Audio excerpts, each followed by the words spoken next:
कारणले गर्दा सम्पूर्ण मानिसहरू एकदमै लकडाउनमा छन् अनि 1 महिना भन्दा बढी समय हामी घरभित्र बसिराखेका छौँ। हामी त गाउँघरमा छौँ, किसानहरू छौँ, तर सहर बजारमा बस्ने मजदुरहरू अनि विभिन्न खालमा उद्योगहरूमा काम गर्नेहरूलाई एकदम गाह्रो अवस्था छ। अनि विदेशमा हुने हाम्रा सम्पूर्ण मानिसहरूप्रति पनि हामी प्रार्थना गरौँ कि परमेश्वरले उहाँहरू सबैजनालाई सहायता गर्नुभएको होस्। आजको वचन हामी परमेश्वरको वचनबाट दुःख कष्ट र परीक्षामा धैर्य गर्ने विषयमा हामी परमेश्वरको वचन सुन्नेछौँ। दुःख कष्ट र परीक्षामा हामीले धैर्य गर्ने र धैर्य गर्नु सबै कुरा सबै समस्याको समाधान हो भन्ने विषयमा आज हामी परमेश्वरको वचनबाट सुन्नेछौँ। दुःख कष्ट र परीक्षामा धैर्य गर्नु सबै समस्याको समाधान हो। यसकारण म तपाईहरु सम्पूर्णलाई पनि यही भन्न चाहन्छु जसले अहिले मलाई लाइभमा यसरी परमेश्वरको वचन सुनिराख्नु भएको छ, अनलाइनको संगतिमा हुनुहुन्छ अनि कृपया युट्युबमा फलो गर्नु हुनेहरूलाई पनि म भन्न चाहन्छु, हाम्रो बाँसगढी बर्दिया सियोन एक्लेसियामा तपाईले सब्स्क्राइब गर्नुभयो भने, सर्च गर्नुभयो भने आजको वचनलाई पनि तपाईले युट्युबमा भेट्न सक्नुहुन्छ। गएको हप्ताहरुमा प्रचार गरिएको वचनहरू पनि तपाईहरुले युट्युबहरुमा सुन्न सक्नुहुन्छ। म तपाईहरुलाई यो जानकारी गराउन चाहन्छु अनि तपाईहरुलाई यो पनि म जानकारी गराउन चाहन्छु, हामी कोरोनाले आत्तिराखेका छौं। परमेश्वरलाई धन्यवाद भन्नुहोस् कि नेपालमा परमेश्वरले जतिजना मानिसहरूलाई कोरोना लागिराखेको थियो लगभग 45 देखि 48 जना पुगिसकेको भए तापनि हिजोसम्म 10 जना मानिसहरू निको भइसकेका छन्।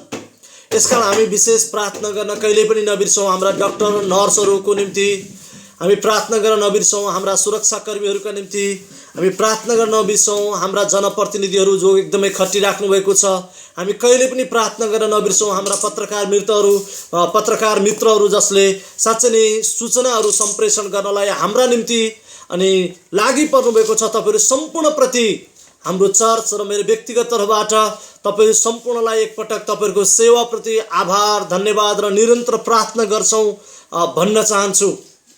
अब भने हामी परमेश्वरको वचनबाट याकुबको पुस्तक 1 अध्यायको 2 पददेखि हामी 18 सम्म त्यहाँ पढ्ने छौं। याकुबको पुस्तक 1 अध्यायको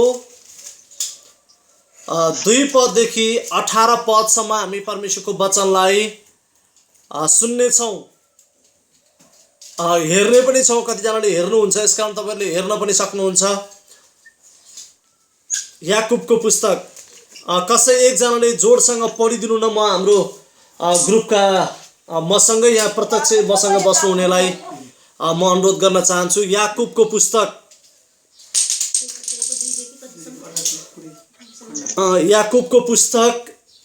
1 अध्यायको 2 देखि 18।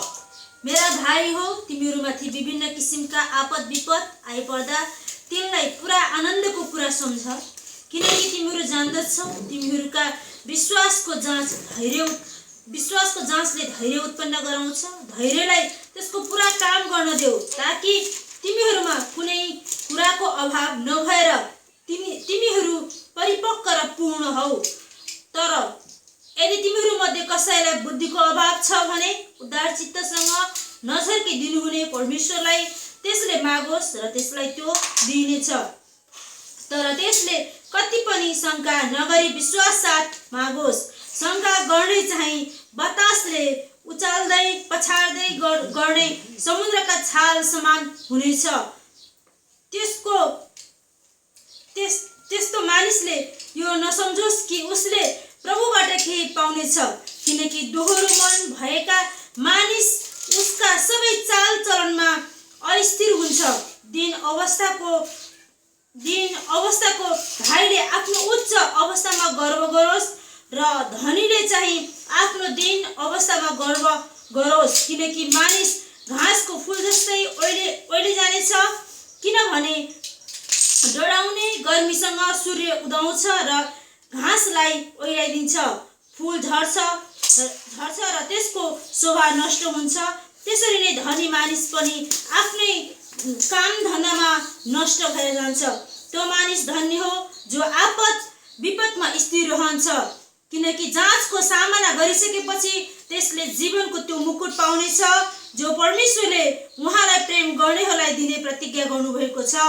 परीक्षा हुँदा कसैले पनि यसो नभनोस्, परमेश्वरद्वारा मेरो परीक्षा भएको हो, किनकि कुनै खराब कुराबाट परमेश्वरको परीक्षा हुन सक्दैन र उहाँ आफैले पनि कुनै मानिसको परीक्षा गर्नुहुन्न। तर हरेक मानिस आफ्नै खराब इच्छाद्वारा लोभिएर परीक्षामा पर्दछ, तर खराब इच्छाले गर्भधारण गरेपछि त्यसले पाप जन्माउँछ अनि पाप पुरै बढेपछि त्यसले मृत्यु ल्याउँछ। मेरा प्यारा भाइ हो, धोकामा नपर। हरेक असल दान र हरेक सिद्ध वरदान स्वर्गबाट हो। यो वरदान ज्योतिका पिताबाट आउँदछ। बदली रहने छाया जस्तो उहाँमा कुनै हेरफेर हुँदैन। उहाँले आफ्नो इच्छाले त्यसको वचनद्वारा हामीलाई जन्म दिनुभयो, यस हेतुले कि हामी उहाँको सृष्टिको एक अगौटे फल जस्तै बन्न सकौं। आमेन। आमेन। साँच्चै हामीले परमेश्वरको वचनमा हेर्यौं कि यहाँ परमेश्वरको वचनले तपाईँ र मलाई प्रष्टसँग भनिराखेको छ कि तपाईँ र मलाई जब आपत विपद आउँछ पुरै आनन्दको कुरा सम्झौँ, एकदमै आनन्दको कुरा सम्झौँ। आज जब यो आपत अनि विपद हामी माथि मात्रै होइन सारा विश्वमाथि लागेको छ, अनि यस्तो अवस्थामा तपाईँ र मैले जब विश्वास गर्छौँ, विश्वासले साँच्चै धैर्य उत्पन्न गराउँछ, धैर्य उत्पन्न गराउँछ। यसकारण अनि धैर्यलाई त्यसलाई पुरा जब तपाईँ र मैले काम गर्न दिन्छौँ अनि ताकि हामीहरू कुनै पनि कुराको अभाव नभएर त्यसमा परिपक्व र पूर्ण हुँदछौँ। यसकारण तपाईँ र म त्यो मान्छे धन्य कहाँ भनेर भन्दैछ आज। तपाईँ र म धन्य कहाँ हौँ जो मान्छे चाहिँ आपत विपदमा, कष्टमा, सङ्कष्टमा, रोगमा, बिमारीमा, ऋणमा, घटीकमीमा स्थिर रहन्छ अनि त्यसले चाहिँ जीवनको मुकुट पाउनेछ। आमेन। अनि जो परमेश्वरले उहाँलाई प्रेम गर्नेहरूलाई दिने प्रतिज्ञा गर्नुभएको छ। आज तपाईँ र मलाई उहाँले प्रेम गर्नुहुन्छ अनि विश्वका मानिसहरूलाई प्रेम गर्नुहुन्छ, सबैलाई उहाँले त्यो कुरा दिने प्रतिज्ञा गर्नुभएको छ। अनि यहाँ यो पनि भनिराखेको छ, दीन अवस्थाको भाइले हेर्नुहोस् त आफ्नो उच्च अवस्थामा गर्व गरोस्। आज हामीले कतिपटक गरिब छौँ भनेर हामी निराश भइराखेका हुन्छौँ, तर हामी यसमा पनि गर्व गरौँ कि प्रभु तपाईँले मलाई आत्मामा धनी बनाइराख्नु भएको छ अनि धनीले पनि प्रभु मलाई तपाईँले आज यो अवस्थामा ल्याउनु भयो, यसको निम्ति म तपाईँलाई धन्यवाद भन्छु। तर हामी धनमा घमण्ड गर्दैछौँ, अरू कुराहरूमा घमण्ड गर्दैछौँ भने धनी मानिस पनि फुल जसरी फुलेर राम्रो हुन्छ आज भोलिपल्ट ऊ सुक्छ, यसरी नै हामी पनि एक दिन फेरि गरिब अवस्थामा आउन सक्छौँ।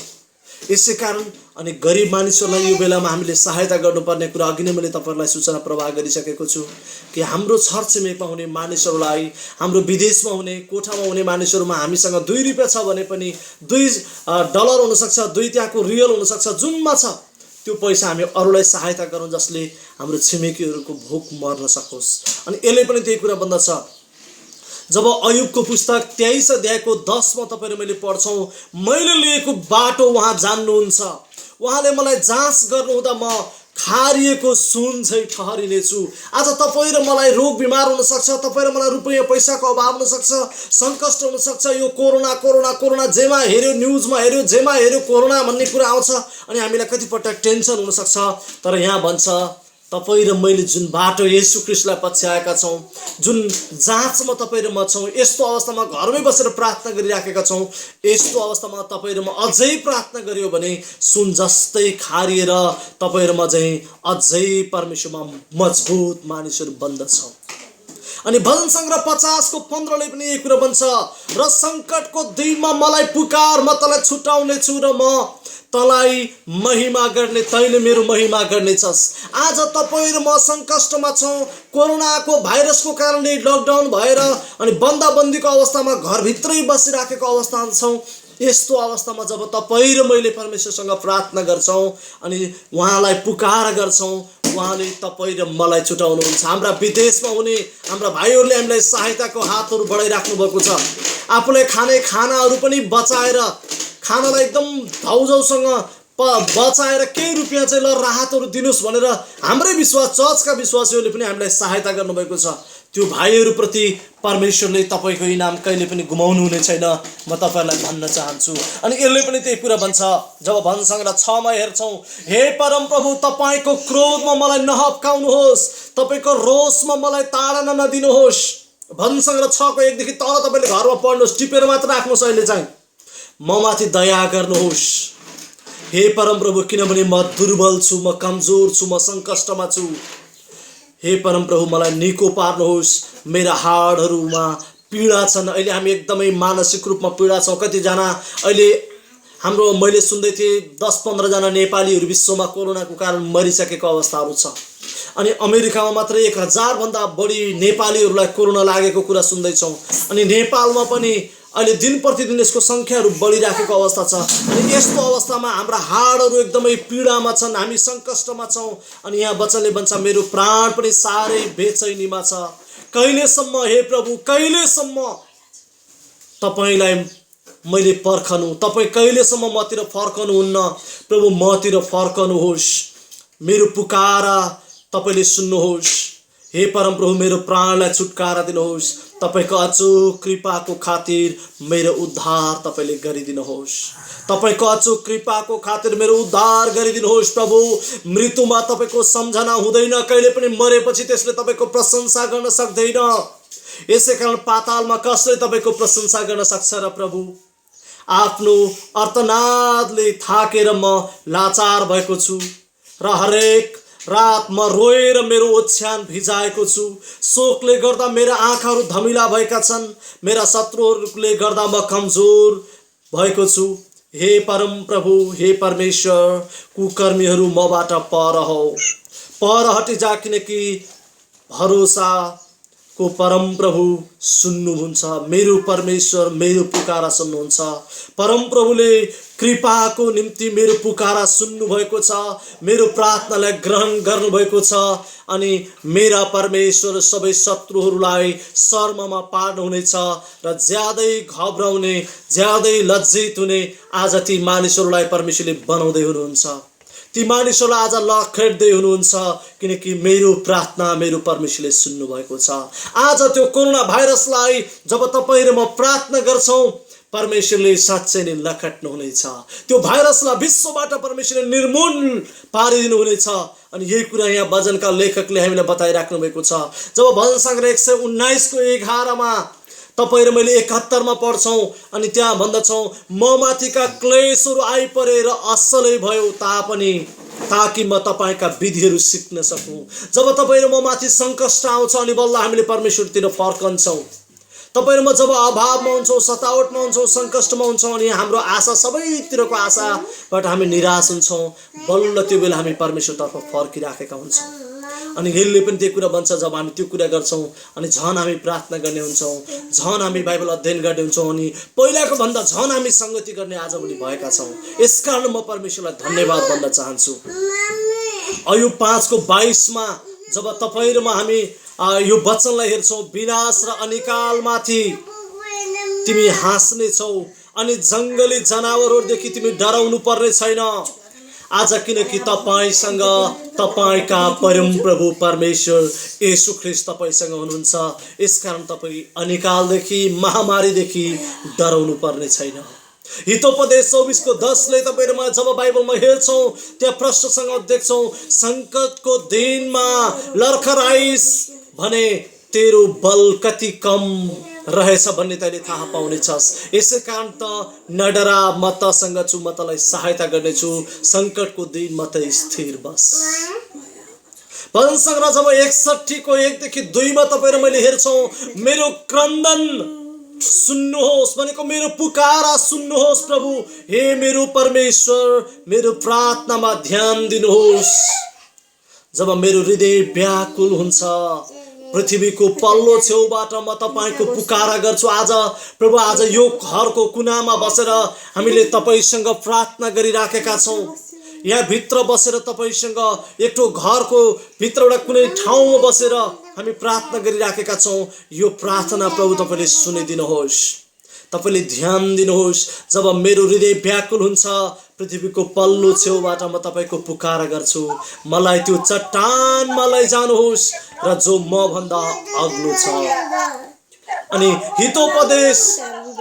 हितोपदेशको पुस्तक 3 अध्यायको 11 अनि 12 मा जब तपाईँ र मैले हेर्छौँ, हे मेरो छोरो, परम प्रभुको अनुशासनलाई अवहेलना नगर, उहाँको हक्कीलाई खराब नठान, किनभने जसलाई परम प्रभुले प्रेम गर्नुहुन्छ उसैलाई उहाँले अनुशासन गर्नुहुन्छ, जसरी बाबुले आफ्नो प्यारो छोरोलाई ताडना दिन्छ।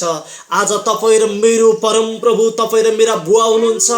तपाईँ र मैले गल्ती गर्दा तपाईँ र मलाई कहिले कहिले लट्ठीहरू लगाउनुहुन्छ, कहिले कहिले तपाईँ र मलाई उहाँले साँच्चै नै छुटकारा दिनुहुन्छ, तपाईँ र मलाई उहाँले त्यो ताडनाहरू दिनुहुन्छ।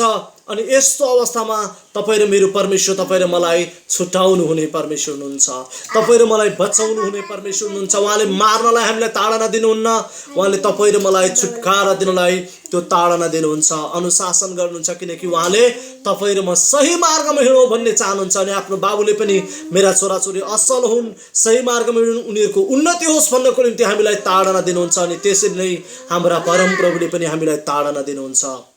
बिलाप 3 को 22 र 23 अनि 24 मा जब तपाईले पढ्नुहुन्छ बिलापको पुस्तक, अनि परम प्रभुको महान प्रेमले गर्दा हामी भस्म भएका छैनौं, उहाँका कृपाको अनन्त कहिल्यै हुँदैन। अनि हरेक बिहान उहाँको कृपा नयाँ हुन्छ। तपाईको विश्वासनीयता महान छ। आज साँच्चै नै हे मेरो प्राणले भन्छ, परम प्रभुले मेरो सर्वस्व हुनुहुन्छ, यसै कारण म धैर्य साथ उहाँको प्रतीक्षा गर्दछु। आज तपाईँ र मेरो परम प्रभु सर्वस्व परमेश्वर हुनुहुन्छ। अनि यसै कारण उहाँमा तपाईँ र म प्रार्थना गर्छौँ, अनि धैर्य साथ जब उहाँमा तपाईँ र म लागि पर्छौँ, परम प्रभु परमेश्वरले तपाईँ र मलाई साँच्चै नै हरेक कुराहरूबाट सहायता गर्नुहुनेछ, हरेक कुराहरूबाट तपाईँ र मलाई छुटकारा दिनुहुनेछ। अनि अन्तिम पद मत्ती 5 अध्यायको 4 पदमा जब तपाईँ र मैले हेर्छौँ, धन्य शोक गर्नेहरू, किनभने तिनीहरूले सान्त्वना पाउनेछन्। आमेन। आज शोकमा परेका लगभग 1.5 लाख 2 लाख मानिसहरू अब मृत्युमा परेको कारणले आफ्नो बच्चालाई, अस्ति हामीले हेर्दै थियौँ एकजना महिला जसले आफ्नो बच्चा जन्मिएको केही महिना पनि नपुगेको बच्चालाई आफू कोरोनाले मर्न लागिराखेकी थिइन्, अन्तिम सास उनी फेर्ने अवस्थामा थिइन्। उनले यही कुरा भनिराखेकी थिइन्, मेरो बच्चालाई अन्तिम पटक मेरो मर्नुभन्दा अगाडि एउटा इच्छा छ, म मेरो बच्चालाई छुन चाहन्छु। अनि त्यहाँ हस्पिटलको डाक्टरले अनि उनलाई यही कुरा गरेका छन्, हस्पिटलको डाक्टरले उनलाई यही कुरा भनेका छन्। अनि प्लास्टिकहरू लगाइदिएर त्यो बच्चाको आमालाई पुरै प्लास्टिक लगाइदिएर उसको काखमा लगेर त्यो बच्चा राखेपछि केही समयमा त्यो आमाको मृत्यु भएको छ। प्रियहरू, बाइबलले भन्छ आज त्यस्ता मानिसहरू, लाखौं मानिसहरू मरिराखेका छन्। तर जब तपाईँ र म प्रार्थना गर्छौँ, हाम्रा परम प्रभु तपाईँ र मेरो सङ्कष्टको समयमा तपाईँ र मलाई सहायता गर्नुहुने परमेश्वर हुनुहुन्छ। तर त्यो दुःख आउँदा, कष्ट आउँदा, सतावट आउँदा, परीक्षा आउँदा तपाईँ र म धैर्य गरौँ। परम प्रभुले धैर्यद्वारा नै तपाईलाई विजय दिनुहुनेछ। आमेन। परमेश्वरले तपाईँ सबैलाई आशिष दिनुभएको होस्। जय मसीह। धन्यवाद।